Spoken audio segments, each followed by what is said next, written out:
ఈరోజు మనం రూతు గ్రంథాన్ని ఎక్స్పోజిటరీ ప్రీచింగ్ ప్రారంభించుకుందాం. ఇప్పటి వరకు తెస్సలోనికలకు రాసినటువంటి మొదటి పత్రికను మనం ధ్యానం చేసుకున్నాం. దేవుని కృపను బట్టి ఈరోజు రూతు గ్రంథాన్ని మనం ప్రారంభించుకుందామండి. చిన్న ప్రార్థన చేసుకొని ప్రారంభిద్దాం. ప్రభు అయిన మా రక్షకుడైన యేసుక్రీస్తు ప్రభువా, మీ పరిశుద్ధ నామానికి స్తోత్రాలు నాయన. తండ్రి యొక్క సమయంలో మీ యొక్క కృపను బట్టి, మీ యొక్క కనికరమును బట్టి ఈరోజు నాయన ఈ పుస్తకాన్ని చదవటానికి, నాయన ఈ పుస్తకాన్ని బోధించడానికి మీరు ఇచ్చిన కృపకై వందనాలు. బోధిస్తున్నటువంటి నాకు పరిశుద్ధ ఆత్మదేవ మీ సహాయం దయచేయమని, మీ యొక్క నడిపింపును దయచేయమని, వినిచున్నటువంటి వారి హృదయాలను తెరవమని ప్రభు అయిన యేసుక్రీస్తు వారి నామంలో అడుగుచున్నాం తండ్రి, ఆమేన్. రూతు గ్రంథము చాలా అద్భుతమైనటువంటి గ్రంథం. ఈ రూతు గ్రంథము ఎవరు రాశారు అనేటువంటి విషయంలో సరైనటువంటి ఖచ్చితమైనటువంటి ఒక అవగాహన ఇంతవరకు లేదు. దాదాపుగా యూదులు నమ్మేటువంటి వాస్తవం ఏంటంటే ఈ రూతు గ్రంథాన్ని సమూయేలు రాశాడని నమ్ముతూ ఉంటారు. కొంతమంది పండితులు హిజ్కియా రాశాడని, యెహోషువ రాశాడని, దావీదు రాశాడని రకరకాల అభిప్రాయాలు అయితే ఉన్నాయి. కానీ మొట్టమొదటి నుంచి యూదులు నమ్మేటువంటి విషయం ఏంటంటే ఇది సమూయేలు రాసినటువంటి గ్రంథము అని నమ్ముతారు. ఈ రూతు గ్రంథం రాయబడినటువంటి కాలం కూడా ఖచ్చితంగా తెలియపరచబడలేదు. కానీ ఈ రూతు గ్రంథంలో సంభవించినటువంటి ఈ పరిస్థితులు అన్నీ కూడా న్యాయాధిపతుల కాలంలో జరిగినటువంటి విషయాలుగా మనం చూడవచ్చు. న్యాయాధిపతులు క్రీస్తుకు పూర్వం 1400 సంవత్సరాల నుంచి 1000 సంవత్సరాల మధ్య కాలంలో పరిపాలించారు. ఆ యొక్క సమయంలో జరిగినటువంటి ఒక యథార్థమైనటువంటి సంఘటన. ఒక భక్తుడు ఏమన్నాడు అంటే, న్యాయాధిపతుల గ్రంథము ఒకవైపు, సమూయేలు గ్రంథము మరొక వైపు. ఆ రెండు గ్రంథాల్లో యుద్ధాలు, రక్తపాతాలు ఇవన్నీ కూడా మనం చూస్తూ ఉన్నాం. ఆ రెండు గ్రంథాల మధ్యలో ఒక కుటుంబ నేపథ్యంలో, ఒక కుటుంబంలో ఉన్నటువంటి వ్యక్తుల మధ్య భావోద్రేకాలు, బంధాలు, ఆ కుటుంబంలో జరిగిన ఆశీర్వాదాలు, చేదు అనుభవాలు, ఆ కుటుంబంలో దేవుడు చూపించినటువంటి ప్రావిడెన్స్, సార్వభౌమాధికారము, ఆయన యొక్క దైవిక సంరక్షణ అంతా కూడా చక్కగా రూపొందించబడి మనకు అందించబడినటువంటి పుస్తకము ఈ రూతు పుస్తకం అని అంటాడు.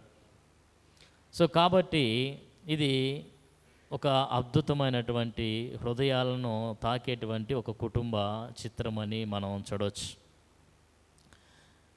చూడండి, ఈ యొక్క రూతు గ్రంథంలో మొట్టమొదటిగా మనము మొదటి 5 వచనాలు ఈరోజు ధ్యానం చేస్తూ ఉన్నాం. ఈ 5 వచనాల్లో ఎలీమెలెకు ఆయన కుటుంబాన్ని తీసుకొని ఆయన మోయాబు దేశానికి వెళ్ళినట్లుగా మనం చూస్తాం, కరువు కారణం వలన. సో ఈరోజు నేను చెప్పేటువంటి వాక్య భాగానికి ఇచ్చేటువంటి టైటిల్ ఏంటి అంటే, కరువు నుండి విషాదం వైపుకు ప్రయాణం. కరువు నుండి విషాదం వైపుకు ప్రయాణము. 1573 సంవత్సరము అక్టోబర్లో స్పానిష్ దళాలు లెయిడెన్ అనేటువంటి నగరాన్ని చుట్టుముట్టారు. ఆ లెయిడెన్ అనేటువంటి నగరాన్ని మీద ముట్టడి దెబ్బ వేసినప్పుడు వారిని ఆకలితో అలమటించే విధంగా చేసి వారిని దోచుకోవాలని చెప్పేసి, దాన్ని ఆక్రమించుకోవాలని చెప్పేసి వారు ఆ యొక్క లెయిడెన్ నగరం చుట్టూ ముట్టడి దెబ్బ వేస్తారు. అప్పుడు ఆ లెయిడెన్ నగరంలో ఉన్నటువంటి ఒకానొక అధికారి ఈ విధంగా ఆ స్టేట్మెంట్ ఇస్తాడు. ఏమని అంటాడు అంటే, ఈ యొక్క నగరవాసులారా, మీరందరూ ఆకలితో అలమటించినట్లయితే ఇదిగో నా శరీరం ఉంది, నా శరీరాన్ని మీరు ఆహారంగా భుజించండి తప్ప ఈ స్పానిష్ వారికి మాత్రం ఏమాత్రం మీరు లొంగిపోవద్దు అనేటువంటి స్టేట్మెంట్ చేస్తాడు. అది అంత ఎంతోమందికి తీవ్రమైనటువంటి ఉత్సాహాన్ని, అదేవిధంగా ఎంతో వారికి తీవ్రమైనటువంటి పట్టుదలని, వారికి లొంగిపోకుండా ఉండటానికి చాలా సహాయపడింది. ఆ విధంగా వాళ్ళు తమ యొక్క మనోనిబ్బరంతో ధైర్యం కలిగి వారికి లోబడకుండా వారి యొక్క తెలివితేటలతోటి ఆ స్పానిష్ దళాల నుంచి తప్పించుకున్నట్లుగా మనం చూస్తాం. 1573 సంవత్సరం అక్టోబర్లో జరిగింది. ఇప్పుడు ప్రతి సంవత్సరం కూడా అక్టోబర్లో 3వ తారీఖున వాళ్ళు ఆ యొక్క దేశం నుంచి, ఆ యొక్క దళాల నుంచి తమను తాము రక్షించుకున్నందుకు పండుగను ఆచరిస్తూ ఉంటారు.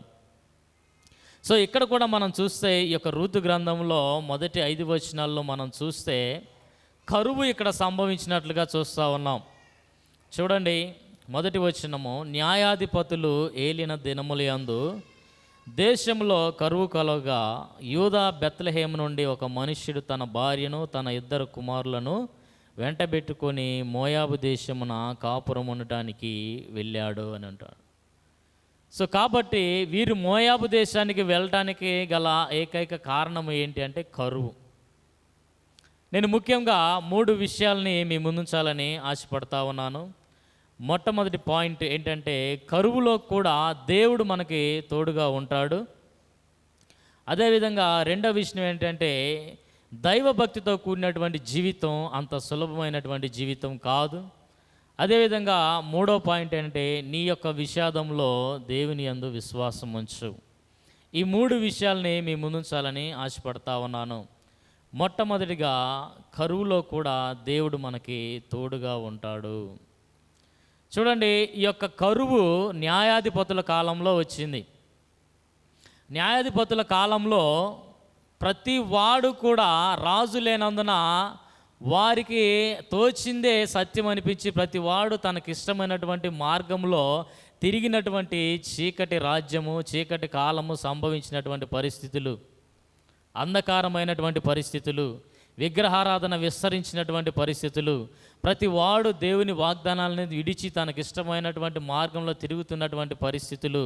కాబట్టి అటువంటి దుర్భరమైనటువంటి పరిస్థితుల్లో ఈ యొక్క కరువు రావడం అనేది బహుశా దేవుని యొక్క ఆ దేశం మీద తీర్పు అయి ఉండవచ్చు అని చాలామంది భావిస్తూ ఉంటారు. సో కాబట్టి ఈ యొక్క కరువు మహాభయంకరంగా ఉన్నందున అక్కడ నుంచి ఈ ఎలీమెలెకు ఆ యొక్క మోయాబు దేశానికి వెళ్ళినట్లు మనం చూస్తూ ఉన్నాం. సో కాబట్టి న్యాయాధిపతుల గ్రంథము 21వ అధ్యాయము 25వ వచనం చూస్తే రాజు లేనందున ప్రతి వాడు తమకు తోచిందే న్యాయం అని చెప్పి, సత్యం అని చెప్పి ప్రతి వాడు తనకిష్టమైన దాన్ని అనుసరించినట్లుగా అక్కడ మనం చూస్తూ ఉన్నాం. సో కాబట్టి ఈ యొక్క రూతు గ్రంథం అంతట్లో మనం నేర్చుకునేటువంటి విషయం ఏంటంటే దేవుడు ఒక వ్యక్తి జీవితంలో తన యొక్క దైవిక సంరక్షణలో జోక్యం చేసుకోవటం ద్వారా ఆ వ్యక్తిని ఏ విధంగా రక్షిస్తాడు, ఆ వ్యక్తిని తన ప్రణాళికలో ఏ విధంగా ఆయన భద్రపరుస్తాడు అనేటువంటి విషయాన్ని మనం చక్కగా ఈ విషయంలో చూడగలం. సో చూడండి, ఒక వ్యక్తి తన యొక్క తప్పు ఛాయిస్ల ద్వారా, తప్పు ఎంపికల ద్వారా, తప్పు నిర్ణయాల ద్వారా ఎటువంటి నిర్ణయాలైనా తీసుకొని అతని పతనావస్థలో పడిపోయినప్పటికీ కూడా దేవుడు తన సంరక్షణలో ఆ వ్యక్తిని తిరిగి నడిపిస్తాడనేటువంటి విషయం ఇక్కడ మనం చూడవచ్చు. ఇక్కడ ఎలీమెలెకు ఒక తప్పు నిర్ణయాన్ని తీసుకున్నట్లుగా మనం చూస్తూ ఉన్నాం. చూడండి, అక్కడ కరువు వచ్చినందున వలన అతను బెత్లెహేము నుంచి మోయాబు దేశానికి ఆయన ప్రయాణం అయిపోయినట్లుగా అక్కడ మనం చూస్తూ ఉన్నాం. సో యాక్చువల్గా మోయాబు దేశం అనేది ఇశ్రాయేలీయులకి శత్రువు దేశం. దేవుడు ఆ యొక్క దేశంతో వాళ్ళతో సాంగత్యం చేయవద్దు అని, ఆ దేశంతో మీరు ఎటువంటి లావాదేవీలు పెట్టుకోవద్దని, ఆ యొక్క దేశంతో ఎటువంటి వివాహ సంబంధాలు ఏర్పాటు చేసుకోవద్దని దేవుడు ఈ యొక్క ఇశ్రాయేలు దేశానికి ఆజ్ఞాపించాడు.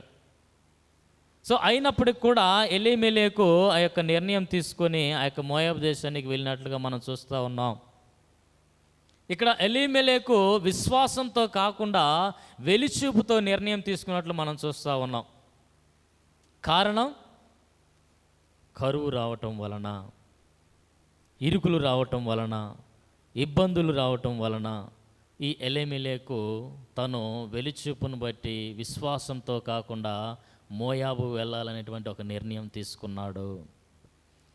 ద్వితీయోపదేశకాండము 23వ అధ్యాయం 3వ వచనంలో చూస్తే అక్కడ కణాఖండిగా దేవుని వాక్యం ఏమని సెలవిస్తూ ఉందంటే, మోయాబీలతో మీరు సాంగత్యము చేయవద్దు. ఈ మోయాబీలు లోతు యొక్క సంతానం. ఆదికాండం 19వ అధ్యాయము 37 నుంచి 38 వచనాలు చూస్తే అక్కడ రాయబడి ఉంటా ఉంది. లోతు యొక్క పెద్ద కుమార్తె ఒక కుమారుని కని అతనికి మోయాబ్ అని పేరు పెడతా ఉంది. సో ఆ యొక్క సంతానం నుంచి వచ్చిన వాళ్ళే ఈ మోయాబీలు. పరిస్థితులు ఏమైనప్పటికీ కూడా ఎలీమెలెకు దేవుని వాక్యానికి ఇక్కడ అవిధేయత చూపించినట్లుగా మనం చూస్తూ ఉన్నాం.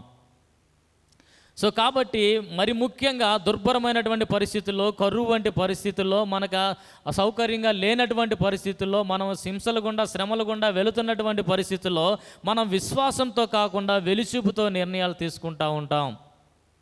చాలాసార్లు కూడా మన జీవితంలో ఒక టర్నింగ్ పాయింట్ వచ్చినప్పుడు, శ్రమలు వచ్చినప్పుడు, ఇబ్బందులు వచ్చినప్పుడు మనం విశ్వాసంతో ఆలోచించకుండా వెలిచూపుతోనే ఆలోచిస్తాము. లోతు అబ్రహామును అబ్రహాము లోతుని అడిగినప్పుడు నీకు ఇష్టమైనటువంటి ప్రాంతాన్ని నువ్వు చూజ్ చేసుకున్నప్పుడు ఆయన వెలిచూపును బట్టి ఆయన సొదొమ గొమొర్రా ప్రాంతాలను ఎన్నుకున్నట్లుగా అక్కడ మనం చూస్తూ ఉన్నాం. సో మరి ముఖ్యంగా మన పరిస్థితులు, గడ్డు పరిస్థితులు గుండా మనం వెళతా ఉన్నప్పుడు ఏం జరుగుతూ ఉంటుందంటే మనము వెలిచూపుతో నిర్ణయాలు తీసుకుంటూ ఉంటాం అన్న విషయాన్ని మనం జ్ఞాపకం చేసుకోవాలి. సో వాస్తవంగా ఈ యొక్క బెత్లెహేము అనగా రొట్టెల నగరము, రొట్టెల ప్రాంతం అంటారు. దేవుని యొక్క వాగ్దాన భూమిని విడిచిపెట్టి మోయాబు దేశానికి వెళ్ళటం అనేది ఈ యొక్క ఎలీమెలెకు చేసినటువంటి అవిధేయతతో కూడినటువంటి నిర్ణయము. వాస్తవంగా ఎలీమెలెకు ధనవంతుడే. ఒక భక్తుడు ఏమంటాడంటే ప్రతి ఒక్కరు కూడా ఆ రోజు బెత్లెహేము నుంచి ప్రతి ఒక్కరు కూడా ఎలీమెలెకు లాగానే ఆలోచించి ఉండుంటే ఆ రోజు వాగ్దాన భూమిలో అసలు జనాలే ఉండేవాళ్ళు కాదు అని అన్నాడు. సో కాబట్టి ఇతను ఒక రాంగ్ డెసిషన్ తీసుకున్నట్లుగా అక్కడ మనం చూస్తూ ఉన్నాం.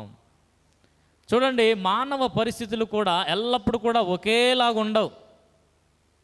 అప్ అండ్ డౌన్స్ ఉంటాయనే విషయాన్ని మనం ఖచ్చితంగా నమ్మాలి.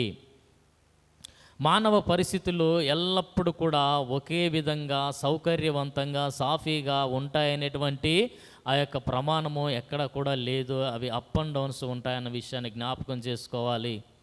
కొన్నిసార్లు సమృద్ధి గుండా మనం ప్రయాణిస్తాం, కొన్నిసార్లు కరువులు గుండా మనం ప్రయాణిస్తాం, కొన్నిసార్లు బాధల గుండా ప్రయాణిస్తాం, కొన్నిసార్లు సంతోషం గుండా ప్రయాణిస్తాం. కాబట్టి మన యొక్క పరిస్థితులు ఎల్లప్పుడూ కూడా ఒకేలాగా ఉండవు అనేటువంటి స్పృహలో మనం జీవించాలి.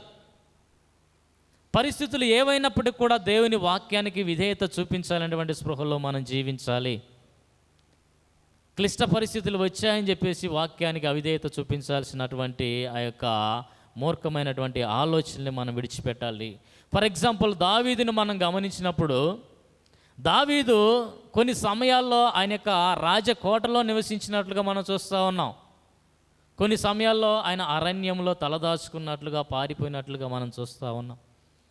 యోసేపు ఐగుప్తు దేశానికి బానిసత్వంగా అమ్మబడినటువంటి పరిస్థితులు మనం చూస్తూ ఉన్నాం.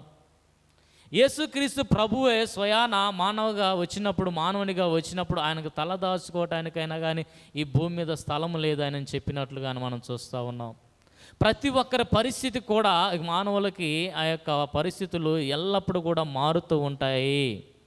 కానీ పరిస్థితులు ఏవైనప్పటికీ కూడా మనం దేవుని వాక్యానికి విధేయత చూపించేవారిగా ఉండాలన్న విషయాన్ని జ్ఞాపకం చేసుకోవాలి. కానీ ఎలీమెలెకు ఏం చేశాడు అంటే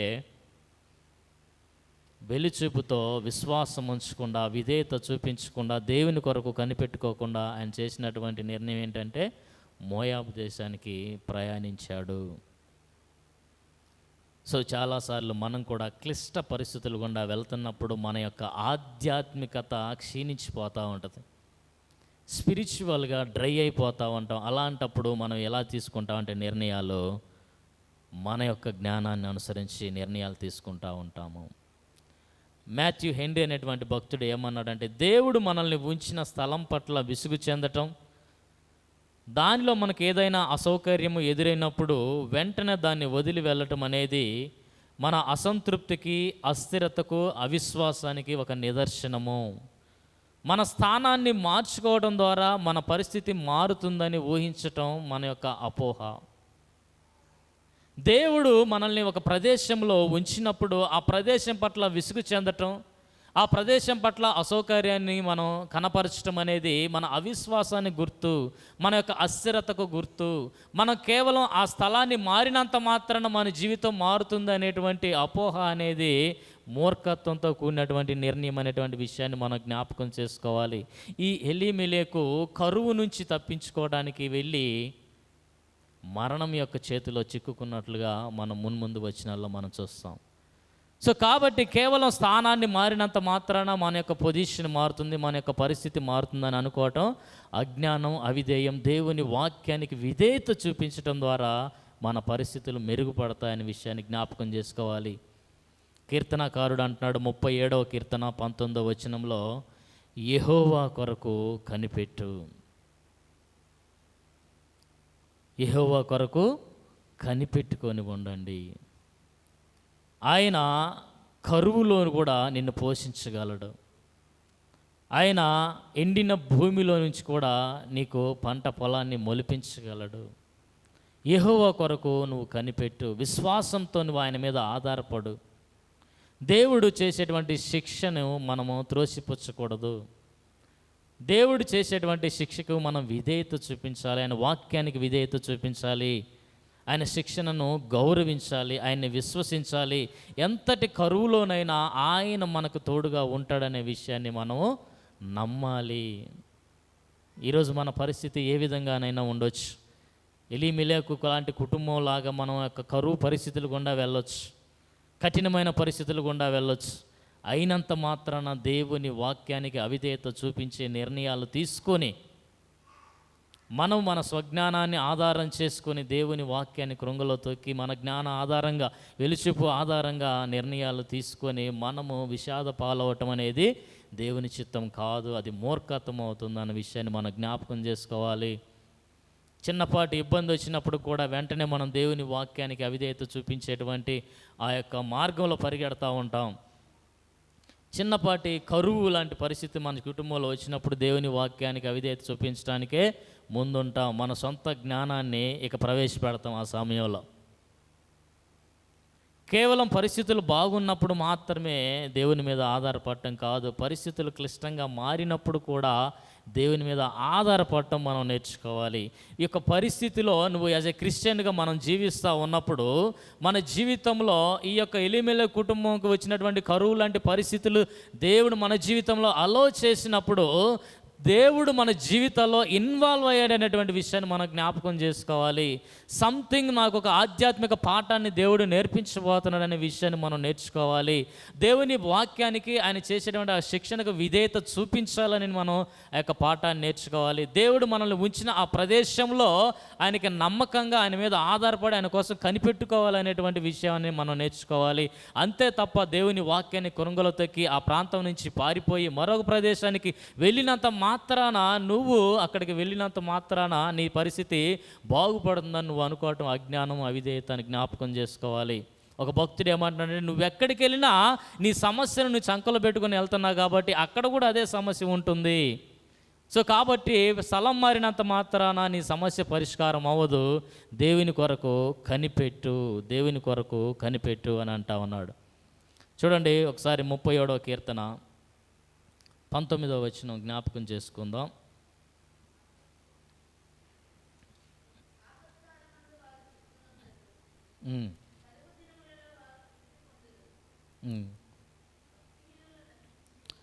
ఆపత్కాలములందు వారు సిగ్గునొందరు, కరువు దినాల్లో వారు తృప్తి పొందుతారు. ఏ ఆపదలో కూడా దేవుడు నిన్ను సిగ్గుపన్నీయుడు, ఎంత కరువులో కూడా ఆయన నిన్ను ఆకలిగొన్నీయుడు. ఆయన నిన్ను పోషిస్తాడు, నీతో ఉంటాడు. ఆయన మీద విశ్వాసముంచు, ఆధారపడు.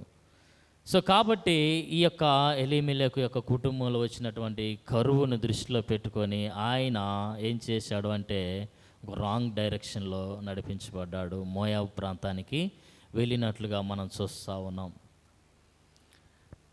రెండో విషయాన్ని మీ ముందుంచాలని ఆశపడతా ఉన్నాను. అదేంటి అంటే, దైవికమైనటువంటి జీవితము సులభమైనటువంటి జీవితం కాదు. Godly life is not an easy life. దైవ భక్తితో కూడినటువంటి జీవితం అనేది ఎప్పుడు సులభమైనటువంటి జీవితం కాదు అన్న జ్ఞాపకం చేసుకోవాలి. మనం చాలాసార్లు మన భక్తి జీవితాన్ని చాలా సౌకర్యంగా గడపడానికే ఇష్టపడతా ఉంటాం. ఏమాత్రం చిన్న అసౌకర్యం వచ్చినా కానీ దాన్ని సహించము. అదేవిధంగా ఎటువంటి ఇరుకు ఇబ్బంది వచ్చినా కానీ దాన్ని సహించము. మనం ఎలాంటి జీవితాన్ని కోరుకుంటామంటే ఒక ప్లెయిన్ లైఫ్, సౌకర్యంగా ఉండేటువంటి జీవితాన్ని మనం కోరుకుంటూ ఉంటాం. అపోస్తలుడైన పౌలు ఏమంటున్నాడంటే, యేసు క్రీస్తు నందు సద్భక్తితో బ్రతకను ఉద్దేశించి ప్రతి వారు కూడా హింస పొందుతారు. సో కాబట్టి యేసుక్రీస్తు ప్రభువునందు విశ్వాసం ఉంచేటువంటి జీవితము, యేసుక్రీస్తు ప్రభువునందు విశ్వాసం ఉంచి మహిమ కొరకు ప్రయాణించేటువంటి ఆ మార్గము ఎల్లప్పుడూ తిన్నగా ఉండదు. అది కరుకు మార్గము, అది గడ్డు మార్గము, ఎత్తు పల్లాలు ఉంటాయి, ముళ్ళ పొదలు ఉంటాయి. ఆ మార్గంలో అనేకమైనటువంటి రాళ్ళు రప్పలు ఉంటాయి. అది ఒక ఎడారి ప్రయాణం లాంటిది, అరణ్య ప్రయాణం లాంటిది. Godly life is not easy life. So కాబట్టి దైవభక్తితో కూడినటువంటి జీవితము అంత సులభమైన జీవితాన్ని వాగ్దానం చేయట్లేదు. సో కాబట్టి దేవుడు మనకి ఆధ్యాత్మిక పాఠాలు నేర్పించడానికి, ఆయన మనకి కొన్ని పరీక్షలు నిర్వహించడానికి, ఆయన కొన్ని పరిస్థితుల్ని అలౌ చేస్తాడు మన జీవితంలో. నశించిపోతున్నటువంటి బంగారముని, సువర్ణమును అది అగ్ని పరీక్ష వలన శుద్ధపరచబడినట్లు మన విశ్వాసాన్ని కూడా దేవుడు పరీక్షించేటువంటి క్రమంలో కొన్ని అలౌ చేస్తాడన్న విషయాన్ని జ్ఞాపకం చేసుకోవాలి. సో నాకే ఇది ఎందుకు సంభవించిందని మనం ఆలోచించడానికి వీల్లేదు, కానీ దేవుడు దీని ద్వారా నాకు నేర్పిస్తున్నాడన్న విషయాన్ని జ్ఞాపకం చేసుకోవాలి. సో కాబట్టి ఏది ఎలా చేసినా కూడా మన జీవితంలో దేవుడు, ఒక క్రైస్తవ జీవితంలో, క్రిస్టియన్ లైఫ్లో దేవుడు ఎటువంటి పరిస్థితులు ఎలా చేసినా కానీ అవన్నీ కూడా మేలు కలుగుటకై సమస్తాన్ని సమకూడి జరిగించటానికే అన్న విషయాన్ని మనం జ్ఞాపకం చేసుకోవాలి. ఈ యొక్క పరిస్థితి నా మేలు కొరకే ఇది ఎలా చేసి ఉండొచ్చు అనే విషయాన్ని మనం జ్ఞాపకం చేసుకోవాలి.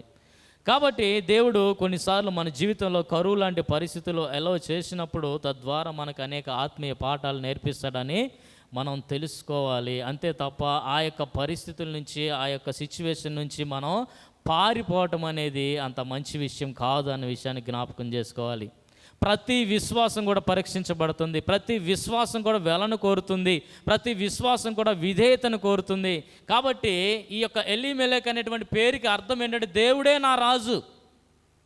సో దేవుడే నా రాజు అని పేరు పెట్టుకొని, నేను దేవునికే విధేయత చూపిస్తానని పేరు పెట్టుకొని, దేవునికి లోబడతానని పేరు పెట్టుకొని, ఆయన దేవునికి లోబడకుండా వెళ్ళేటువంటి నిర్ణయాలను తీసుకున్నట్లు అక్కడ మనం చూస్తూ ఉన్నాం.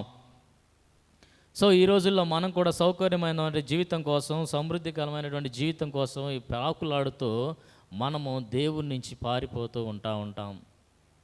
సో కానీ దేవుడు ఏమని వాగ్దానం చేస్తూ ఉన్నాడంటే, బైబిల్ దైవ భక్తితో కూడినటువంటి జీవితంలో శ్రమలు ఉంటాయి, హింసలు ఉంటాయనే విషయాన్ని జ్ఞాపకం చేసుకోవాలి.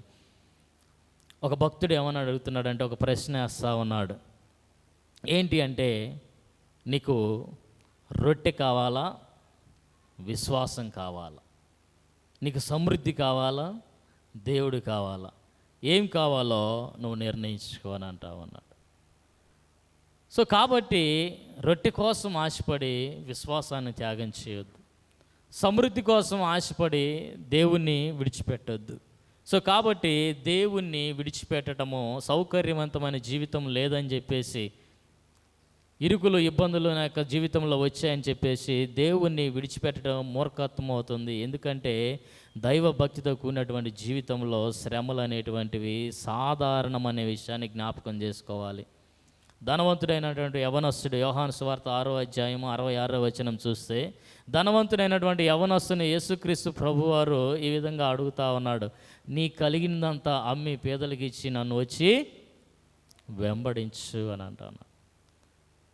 సో అప్పుడు ఆ యవనస్తుడు తన సౌకర్యవంతమైన జీవితాన్ని విడిచిపెట్టడానికి ఏమాత్రం ఇష్టపడలేదు. తన సంతృప్తికరమైనటువంటి జీవితాన్ని విడిచిపెట్టడానికి ఏమాత్రం ఇష్టపడలేదు. క్రీస్తు కొరకు ఏ చిన్నపాటి ఇబ్బందిని కూడా ఎదుర్కోవడానికి ఆయన సిద్ధపడలేదు. సో కాబట్టి క్రీస్తు కొరకు జీవించాలంటే, దైవభక్తి కలిగిన జీవితం జీవించాలంటే, ఆయన కొరకు విశ్వాసం ఉంచేటువంటి జీవితం జీవించాలంటే అది కొంత వెలను కోరుతుంది అనేటువంటి విషయాన్ని మనం జ్ఞాపకం చేసుకోవాలి.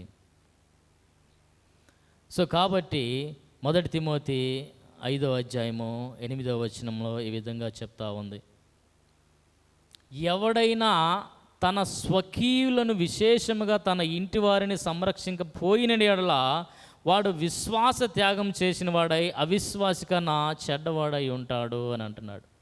సో కాబట్టి ఈయన చేసినటువంటి ఈ నిర్ణయం కేవలం ఈయన మాత్రమే తప్పుదోవలోకి నడిపించడం కాదు, కానీ ఈయన కుటుంబాన్ని మీద కూడా ఆ ప్రభావం పడింది అనే విషయాన్ని జ్ఞాపకం చేసుకోవాలి. తన కుటుంబాన్ని కూడా, స్వకీయుల్ని, తన కుటుంబాన్ని రాంగ్ డైరెక్షన్లోకి నడిపించినట్లుగా అక్కడ మనం చూస్తూ ఉన్నాం. సో కాబట్టి ఈయన చేసినటువంటి ఆ నిర్ణయము ఆ కుటుంబం మీద కూడా పడింది. చూడండి, అక్కడ రూతు గ్రంథము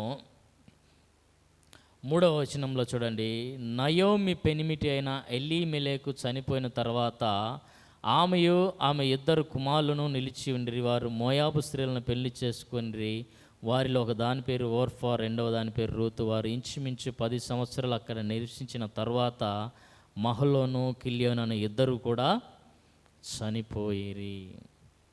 సో ఈ యొక్క సిచ్యువేషను ఆయన కుటుంబం మీద కూడా ఆ ప్రభావం పడిందన్న విషయాన్ని మనం జ్ఞాపకం చేసుకోవాలి. సో కాబట్టి ఈ చిన్నపాటి ఇరుకులు, ఇబ్బందులు, కరువులు, హింసలు కుటుంబాల్లో, జీవితాల్లో, క్రైస్తవ జీవితాల్లో సర్వసాధారణంగా జరిగేటువంటివి. సౌకర్యవంతమైనటువంటి జీవితం కోసము దేవుణ్ణి విడిచిపెట్టాల్సిన అవసరము లేదు అనేటువంటి విషయాన్ని జ్ఞాపకం చేసుకోవాలి. యేసుక్రీస్తు ప్రభు ఆయన శిష్యుల్ని అడుగుతూ ఉన్నాడు, మీరు కూడా నన్ను విడిచిపెట్టి వెళ్ళాలని ఉన్నారా అని అడుగుతూ ఉన్నాడు.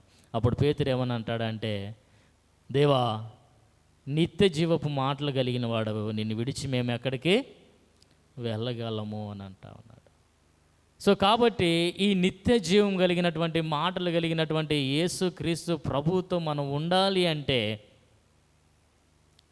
మనము ఆయన మాటకు విధేయత చూపించాలి. ఆయన చేసేటువంటి ఆ యొక్క శిక్షణకు విధేయత చూపించాలి. ఆయన యొక్క వాక్యానికి విధేయత చూపించాలి. ఈ విశ్వాసము వెలను కోరుతుంది, విధేయతను కోరుతుంది అన్న విషయాన్ని జ్ఞాపకం చేసుకోవాలి. సో కాబట్టి యెహోవా యందు నమ్మిక ఉంచి మేలు చేయుము, దేశమందు నివసించి సత్యాన్ని అనుసరించుము అని అంటా ఉన్నాడు కీర్తనకారుడు 37వ కీర్తనలో 3వ వచనంలో. సో కాబట్టి యెహోవా మీద నమ్మకం ఉంచు. నీ అసౌకర్యమైనటువంటి పరిస్థితుల్లో, నీ ఇబ్బందికరమైనటువంటి పరిస్థితుల్లో, నీకు శ్రమల గుండా వెళ్తున్నటువంటి పరిస్థితుల్లో నీవు నీ సౌకర్యమైన జీవితం కోసం యెహోవాను, దేవుణ్ణి విడిచిపెట్టి వెళ్ళకుండా, ఆయన ఆజ్ఞలను నువ్వు అనగదొక్కి వెళ్ళిపోకుండా, ఆయన ఆజ్ఞలకు అవిధేయత చూపించి వెళ్ళిపోకుండా ఆయన మీద నమ్మకం ఉంచు, మేలు చేయము, దేశమందు నివసించి నువ్వు సత్యాన్ని అనుసరించు అని అంటా ఉన్నాడు. ఆయన కొరకు కనిపెట్టుకున్న వాళ్ళు ఎల్లప్పుడూ కూడా సిగ్గుపడరు అని అంటా ఉన్నాడు. సో కాబట్టి ఈ ధనవంతుడైనటువంటి యవనస్తులాగా ఆయన విడిచి వెళ్ళిపోకుండా, దూర ప్రాంతాలకు మేము వెళ్ళిపోయినప్పుడు అక్కడ ఏదో సౌకర్యవంతమైన జీవితం ఉంటుందని చెప్పేసి తప్పిపోయిన కుమారుల్లాగా మనం దూర ప్రాంతాల్లోకి, అక్కడ ఎటువంటి అసౌకర్యం ఉండదు, ఎవరు నిర్బంధించే వాళ్ళు ఉండరు, ఎటువంటి ఇరుకులు ఉండవు, ఎటువంటి ఇబ్బందులు ఉండవు, ఎంజాయ్ లైఫ్ ఉంటుందని చెప్పేసి దేవుణ్ణి విడిచిపెట్టి, తండ్రిని విడిచిపెట్టి దూర ప్రాంతాలకు వెళ్ళినటువంటి ఆ యవనస్తుల్లాగా మనము కూడా మనకు కలిగినటువంటి అసౌకర్యాల్లో మన దేవుణ్ణి విడిచిపెట్టి మనము లోకంలోకి వెళ్ళిపోవాల్సినటువంటి అవసరం లేదు. ఎందుకంటే దైవభక్తితో కూడినటువంటి జీవితంలో ఇవన్నీ సర్వసాధారణం అనేటువంటి విషయాన్ని జ్ఞాపకం చేసుకుంటూ, ఆయన మీద ఆధారపడుతూ, ఆయన మీద విశ్వాసం ఉంచుతూ, ఆయన సార్వభౌమత్వాన్ని నమ్ముతూ, ఆయన శిక్షణకు విధేయత చూపిస్తూ, ఆయన చేసేటువంటి మార్గం కోసం ఎదురు చూడటమే విశ్వాస యొక్క లక్షణం. సో కాబట్టి ఈయన మాత్రమే వెళ్ళిపోవడం కాకుండా ఈయన కుటుంబాన్ని కూడా మోయాబ్ దేశానికి తీసుకువెళ్ళినట్లుగా అక్కడ మనం చూస్తూ ఉన్నాం. చూడండి, ఇక్కడ ఎలీమెలెకు చేసినటువంటి తప్పుడు నిర్ణయాన్ని బట్టి ఆయన చనిపోయాడు. ఎలీమెలెకు చేసినటువంటి ఆ డైరెక్షన్లో నడిచినందుకు ఆయన కుమారులు చనిపోయారని ఇక్కడ నేను చెప్పటం లేదు, కానీ ఈ యొక్క పరిస్థితుల్లో దేవుని వాక్యాన్ని వాళ్ళు హద్దు మీరారు అనేటువంటి విషయాన్ని తెలియపరుస్తున్నాను. సో దేవుని వాక్యం సూటిగా సెలవిస్తుంది, మోయాబులతో మీరు సాంగత్యం చేయవద్దని. అయినప్పటికీ కూడా వారు మోయాబు దేశానికి వెళ్ళడం అనేది దేవుని వాక్యానికి అవిధేయత చూపించారు. అదేవిధంగా మోయాబు స్త్రీలతో మీరు సాంగత్యం చేయొద్దు, వారిని వివాహం చేసుకోవద్దని సూటిగా సెలవిస్తున్నారు. అయినప్పటికీ కూడా వారు అవిధేయత చూపించి వివాహం చేసుకున్నారు అనేటువంటి విషయాలను తెలియపరుస్తున్నానే తప్ప ఈ కారణాన్ని బట్టి వాళ్ళు చనిపోయారు అనేటువంటి స్టేట్మెంట్ మాత్రం నేను చేయట్లేదు. సో వారు చనిపోవడానికి గల కారణము, అదేవిధంగా ఆయన చనిపోవడానికి ఎలీమెలెకు చనిపోవడం గల కారణాలు ఏవైనా అయ్యుండొచ్చు, కానీ వారు మాత్రం దేవుని వాక్యానికి అవిధేయత చూపించినట్లుగా అక్కడ లేఖనంలో స్పష్టంగా కనిపిస్తూ ఉందనేటువంటి విషయాన్ని జ్ఞాపకం చేసుకోవాలి. సో కాబట్టి కొన్నిసార్లు మనమే మన యొక్క తప్పుడు నిర్ణయాలు, తప్పుడు ఎంపికల ద్వారా స్వతహాగా పాపంలో పడిపోయేటువంటి అవకాశాలు ఉన్నాయి. అలా పడిపోయినప్పుడు కూడా దేవుడు తన యొక్క కృపను బట్టి, కనికరను బట్టి, ప్రావిడెన్స్ని బట్టి మనల్ని విడిపించగలడు అనేటువంటి విషయాన్ని కూడా మనం జ్ఞాపకం చేసుకోవాలి. సో కాబట్టి సమృద్ధికరమైనటువంటి జీవితం కోసం దేవుణ్ణి విడిచిపెట్టొద్దు, రొట్టె కోసం ఆశపడి విశ్వాసాన్ని విడిచిపెట్టొద్దు, సౌకర్యవంతమైన జీవితం కోసం ఆశపడి మీ దేవుణ్ణి విడిచిపెట్టొద్దు, ఆయన మార్గాన్ని విడిచిపెట్టొద్దు, ఆయన వాక్యానికి అవిధేయత చూపించొద్దు అనేటువంటి విషయాన్ని మీకు తెలియపరుస్తూ ఉన్నాను. చివరిగా మూడో విషయం, నీ విషాదంలో సైతం దేవుణ్ణి విశ్వసించు. చూడండి, ఈ యొక్క కరువు నుంచి వాళ్ళు తప్పించుకొని భయంకరమైనటువంటి విషాదంలో చిక్కుకున్నట్లుగా ఆ యొక్క కుటుంబాన్ని మనం చూస్తూ ఉన్నాం. చూడండి, ఎలీమెలెకు యొక్క మరణము, అదేవిధంగా ఆయన ఇద్దరు కొడుకులైనటువంటి మహలోను, కిల్యోని యొక్క మరణము అక్కడ మనం చూస్తూ ఉన్నాం.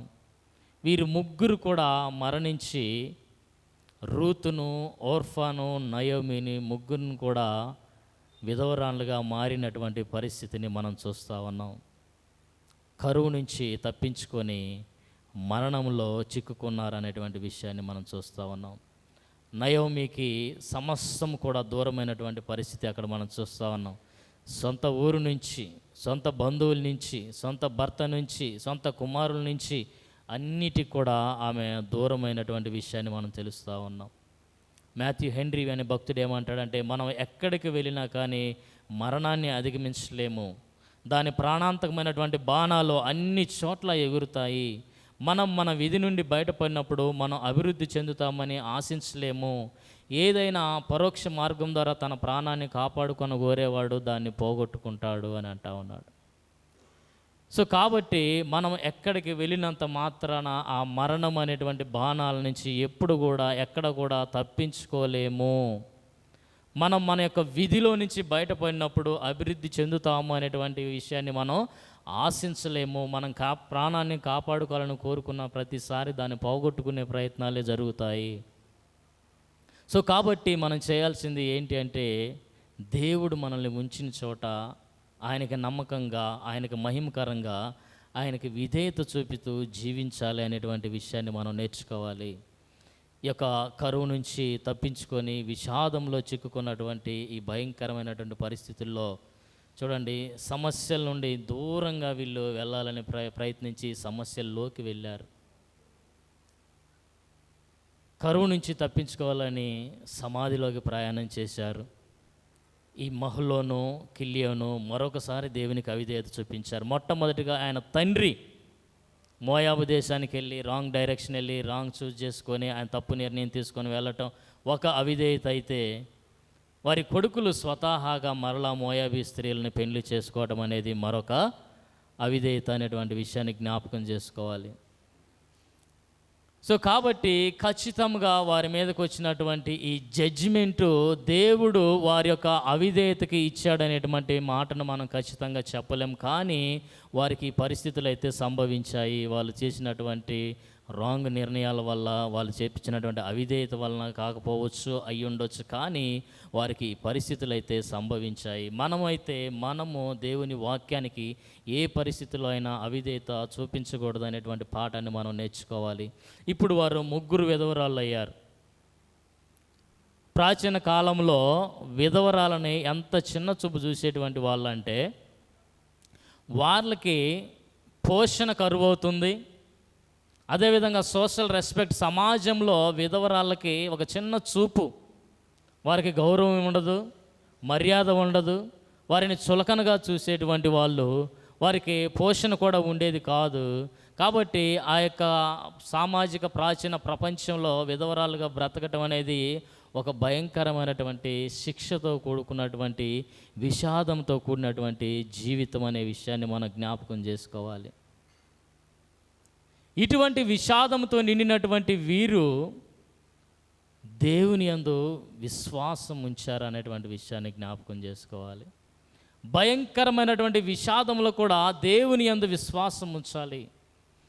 సొంత భర్తను కోల్పోయినటువంటి ఈ నయోమికి, సొంత కుమారులను కోల్పోయినటువంటి ఈ నయోమికి సమీప బంధువుగా దేవుడే స్వయంగా, సమీప బంధువు అంటే దేవుడే స్వయంగా మానవతారిగా యేసుక్రీస్తు ప్రభువు ఈరోజు మనకి సమీప బంధువుగా, మానవుడిగా, మనతో పాటు ఉండేవాడిగా ఆయన మన మధ్యలోకి వసించి, మన పాపముల నుంచి, అపరాధముల నుంచి, మన బానిసత్వంలోంచి, మనం ఉంటున్నటువంటి ఈ భయంకరమైనటువంటి నయోమి వంటి చేదు యొక్క అనుభవాల్లో నుంచి దేవుడు మనల్ని విడిపించి తన ప్రాణాన్ని పెట్టి, తన యొక్క రక్తాన్ని చిందించి ఏ విధంగా సమీప బంధువుడయ్యాడో, ఈ యొక్క సమీప బంధువునిగా ఆ యొక్క బోయజు ద్వారా దేవుడు కూడా ఈమె యొక్క జీవితంలో జోక్యం చేసుకోబోతున్నాడు.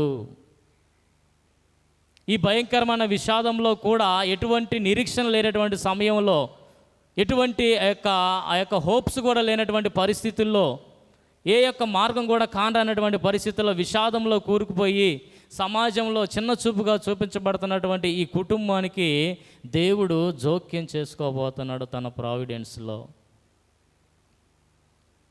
సో చూడండి, యేసుక్రీస్తు ప్రభువులో కూడా మనకింత గొప్ప భాగ్యం లభించింది. మనం కూడా ఈ నయోమి వంటి పరిస్థితే రక్షణ పొందకముందు మనందరము కూడా ఎలాంటి పరిస్థితుల్లో ఉన్నాము అంటే, రక్తసిక్తమై ఆ యొక్క బొడ్డు కూడా, నాభి కూడా కోయినటువంటి పరిస్థితుల్లో, చూచుటకు అసహ్యకరమైనటువంటి పరిస్థితుల్లో మనం ఉన్నప్పుడు యేసుక్రీస్తు ప్రభు మనకి విడిపించడానికి సమీప బంధువుడయ్యాడు.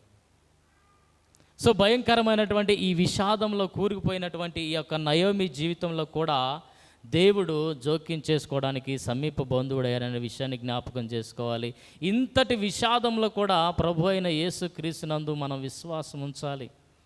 నువ్వు ఎటువంటి పరిస్థితులు గుండా వెళ్తున్నప్పుడు కూడా, మారాలాంటి పరిస్థితులు నువ్వు అనుభవిస్తున్నప్పుడు కూడా, నీ యొక్క పరిస్థితి నుంచి నువ్వు పారిపోవాలని అనుకుంటున్నావేమో, నీ యొక్క పరిస్థితిలోంచి నీ యొక్క ప్రాంతం మారితేనే నాకు సమాధానం అని నువ్వు అనుకుంటున్నావేమో, లేకపోతే నాకు ఇంకెటువంటి మార్గం లేదు, సావే శరణ్యమని అనుకుంటున్నావేమో.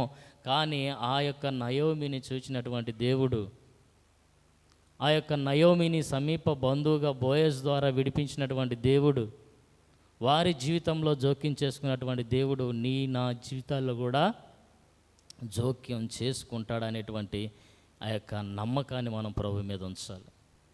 ఆ యొక్క విశ్వాసాన్ని మనం ప్రభు మీద ఉంచాలి. చాలాసార్లు మనం ఏం చేస్తామంటే, మనకున్నటువంటి ఆ గడ్డు పరిస్థితుల్లో, క్లిష్ట పరిస్థితుల్లో మనం ఏం చేస్తామంటే, నా జీవితం ఇంకా అంతా అయిపోయింది, నా జీవితం అంతా చేదు అనుభవాలు గుండా వెళ్ళిపోతూ ఉంది, నాకు ఎటువంటి నిరీక్షణ లేదు, నన్ను రక్షించే వాళ్ళు ఎవరు లేరు అని అనుకుంటా ఉన్నావేమో. ఒక్కసారి యేసుక్రీస్తు వైపు చూడు. ఆయన నీ కోసం, నా కోసం తన ప్రాణాన్ని పెట్టడానికి వెనుదీయనటువంటి వ్యక్తి ఈ సమస్యను గురించి ఎందుకు విడిపించడు? కాబట్టి భయంకరమైనటువంటి విషాదంలో నుంచి కూడా నువ్వు యేసుక్రీస్తు ప్రభువుని విశ్వసించాలి. ఆయన కలుగు చేసుకునేటువంటి దేవుడు. ఆయన నీకు నాకు సమీప బంధువుడయ్యాడు.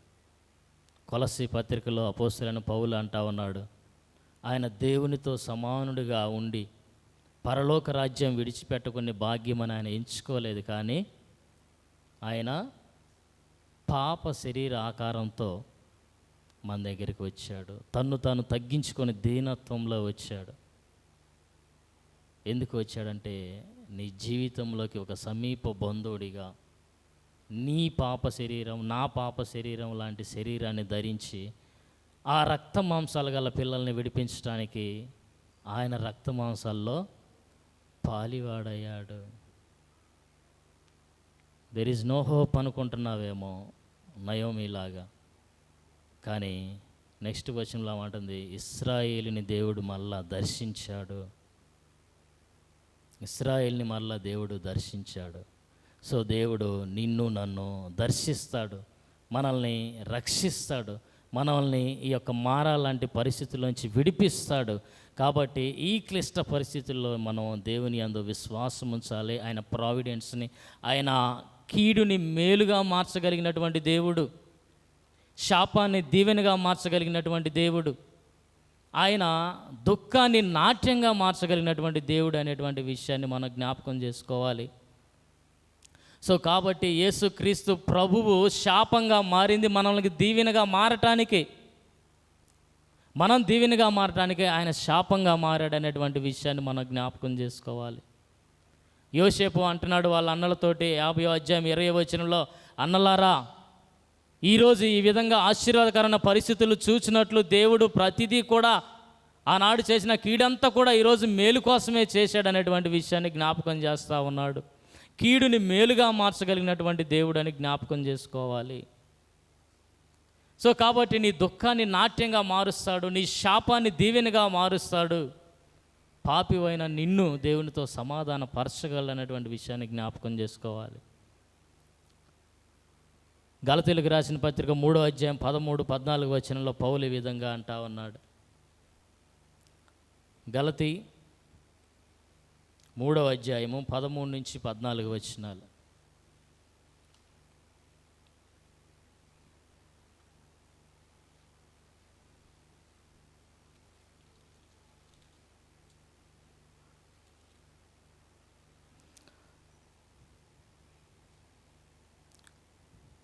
ఆత్మను గూర్చిన వాగ్దానము విశ్వాసం వలన మనకు లభించినట్లు అబ్రహాం పొందిన ఆశీర్వచనము క్రీస్తు యేసు ద్వారా అన్యజనులకు కలుగుటకై క్రీస్తు మన కోసం శాపమై మనల్ని ధర్మశాస్త్రం యొక్క శాపము నుంచి విడిపించాడు. ఇందును గూర్చి మ్రాను మీద వేలాడిన ప్రతి వాడును శాపగ్రస్తుడు అని వ్రాయబడి ఉన్నది.